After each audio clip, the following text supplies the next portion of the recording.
एक और खास मेहमान हमारे साथ जुड़ गए हैं। हमारे साथ प्रोफेसर राजेश सिंह जी जुड़े हैं, वाइस चांसलर हैं दीनदयाल उपाध्याय गोरखपुर यूनिवर्सिटी गोरखपुर के। सर, आपका बहुत स्वागत है एबीपी गंगा पर। जी धन्यवाद। सर, पहला सवाल तो यही कि 12वीं में जो अब बोर्ड की परीक्षाएं चूंकि रद्द कर दी गई हैं तो मूल्यांकन किस आधार पर हो, इस पर चिंतन चल रहा है, लेकिन यूनिवर्सिटीज में किस तरह से दाखिला हो, चयन की प्रक्रिया क्या हो, क्या इस पर चिंतन चल रहा है? हाँ, एकदम चिंतन चल रहा है। अभी एक प्रेजेंटेशन था 31, अभी हमारी महामहिम सभी यूनिवर्सिटीज़ का प्रेजेंटेशन ले रही हैं इन्हीं सब सब्जेक्ट पे, और मेरा प्रेजेंटेशन सबसे पहले था 31 तारीख को जी। तो ये पक्ष हमने रखा था।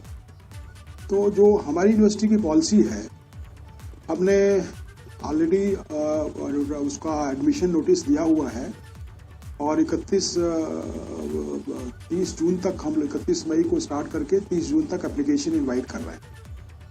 हम लोगों ने प्रपोज किया था ओरिजिनली कि 19 जुलाई तक इसका एग्ज़ाम हम करा लेंगे जी। और पहले ये प्रपोजल था कि हम लोग इसको फिजिकली कराएंगे। अब हम लोग देखेंगे कि क्या गाइडलाइंस है। हमारे यहाँ एक्चुअली ये जो यूनिवर्सिटी है एफिलिएटिंग भी है और रेजिडेंशियल भी है जी। तो हम लोग करीब 6000 सीट के लिए हम लोग अपना एग्ज़ाम कंडक्ट कराते हैं और बाकी जो करीब 70,000 80,000 बच्चे अप्लाई करते हैं, तो बाकी जो एफिलिएटेड कॉलेज होते हैं, जो बच्चे आते हैं तो उनको वो लिस्ट हम प्रोवाइड करा देते हैं, तो उससे एडमिशन हो जाता है जी। तो मेरे दिमाग में ये है कि कोशिश करूंगा फिजिकल कराऊंगा। अगर नहीं हो पाया तो इसको ऑनलाइन, इवन हम इस बात पे भी सोच रहे हैं क्या एग्जामिनेशन फ्रॉम होम करा सकते हैं, उस पर भी हम लोग कार्य कर रहे हैं कि हम लोग लिंक देंगे, हर बच्चा अपने घर से एग्जाम दे सकता है जी। Entrance exam. तो इस पे हम लोग कार्रवाई कर रहे हैं। सर, क्या आप तारीख बता सकते हैं कि कब तक आप पूरी तरह से तैयार हैं करवाने के लिए, क्योंकि आपने बताया कि आपके पास विजन भी है और आपने पूरी तरह से तैयार हैं और इस संबंध में एक प्रेजेंटेशन महामहिम के समक्ष आप लोगों ने रखी भी है? जी, मैंने इसको 19 जुलाई को प्रपोज किया है ये एग्जामिनेशन। ये हमारे वेबसाइट पे है और हम लोग उसको स्टिक करना चाहते हैं अनलेस अनटिल कोई सीरियस गाइडलाइंस गवर्नमेंट से आ जाए। जैसे ये गाइडलाइंस आई 12th की, तो मैं एज ए वाइस चांसलर इसके अगेंस्ट हूँ कि एग्ज़ाम ना कराया जाए।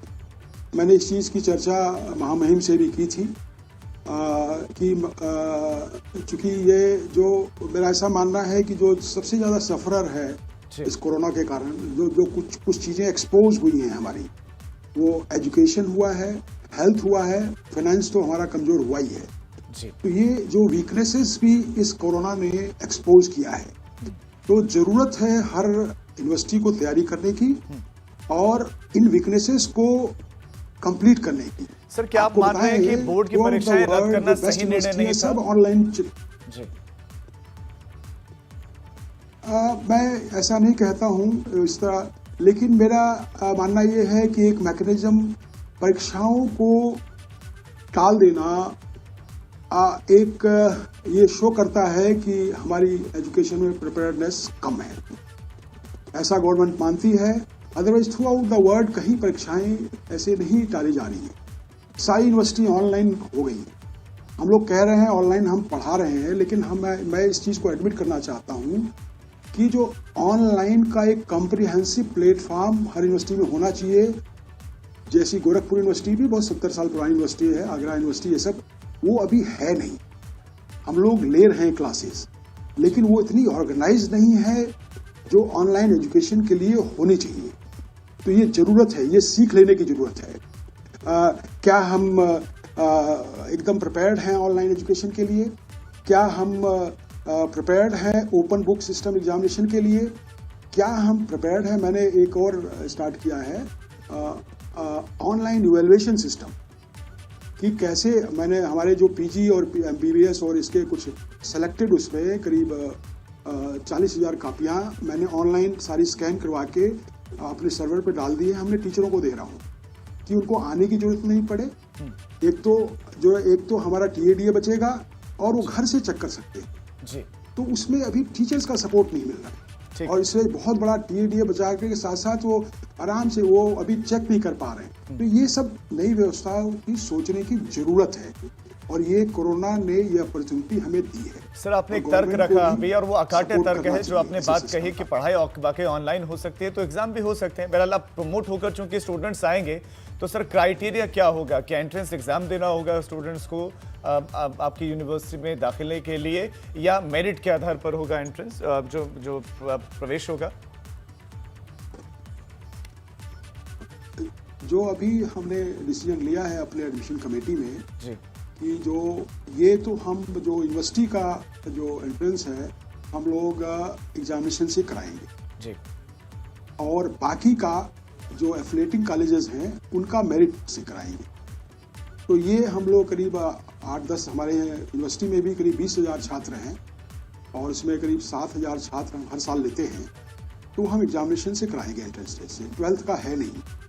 अब वो एग्जामिनेशन अगर हम फिजिकल करा पाए, अगर कोविड गाइड की गाइडलाइंस को फॉलो करते हुए जी तो बहुत अच्छा है, नहीं तो हम ऑनलाइन फ्रॉम होम कराएंगे। इस पे हमें एक्सपीरियंस है, हमने पिछली बार भी पीएचडी का एग्जाम फ्रॉम होम कराया था एंट्रेंस एग्जाम। तो मैं कॉन्फिडेंट हूँ कि हम लोग करा लेंगे। सर मैं आपसे अब जानना चाह रहा हूँ कि फर्स्ट ईयर, सेकेंड ईयर और जो थर्ड ईयर के स्टूडेंट्स थे उनकी पढ़ाई किस तरह से हुई? क्या सिलेबस वो 100% कंप्लीट हुआ या कुछ रह गया इस कोविड की वजह से?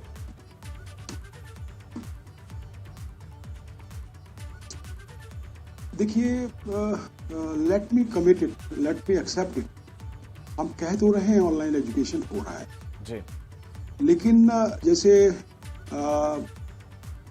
लेकिन वो मॉनिटरिंग नहीं हो पा रही। टीचर बोल देता है मैंने क्लास ले लिया, जी हम लोग को मानना पड़ता है। हमारे पास सिस्टम ही नहीं है वो। अभी हम लोग तैयार नहीं है कि एक एक टाइम टेबल के हिसाब से बारीकियों से उसको मॉनिटर कर सके, डिलीवर हो रहा है लेक्चर या नहीं हो रहा है। ये इस पे वर्क करने की जरूरत है। इस बार जैसे मैंने अनाउंस किया, जो उस दिन प्रेजेंटेशन मैंने 31 को दिया, जी तो मैडम से मैंने कहा मैडम ये पॉलिसी बन रही है हर एक्सेलेंसी से कि फर्स्ट को सेकेंड ईयर में किया जाए, सेकेंड ईयर को थर्ड ईयर में किया जाए। जी लेकिन हम एक डिसीजन हम लोग ने लिया है कि हम फर्स्ट ईयर को टेक्निकली मान ले रहे हैं, प्रमोट हो गए सेकेंड ईयर में, सेकेंड ईयर थर्ड ईयर में उनकी क्लास 1 जुलाई से स्टार्ट करा देंगे ऑलरेडी। जी और एग्जाम का सरकार की गाइडलाइंस और निगोशिएट करते रहेंगे। और लेकिन हम लोग चाहते हैं कुछ भी एक नया मॉडल तैयार करके हम कम क्वेश्चन करके नया मॉडल बने, और एक ये नया करके मैकेनिज्म में तैयार हो। जी ऑनलाइन करके। जी प्रोफेसर राजेश सिंह जी, बहुत शुक्रिया आपका तो एबीपी गंगा के साथ जुड़ने के लिए, और बहुत बेबाकी से आपने सारी बातों को रखा और एक्सेप्ट किया कि क्या क्या खामियां हैं सिस्टम की, क्या होना चाहिए, क्या नहीं होना चाहिए। बहुत शुक्रिया आपका एबीपी गंगा के साथ जुड़ने के लिए।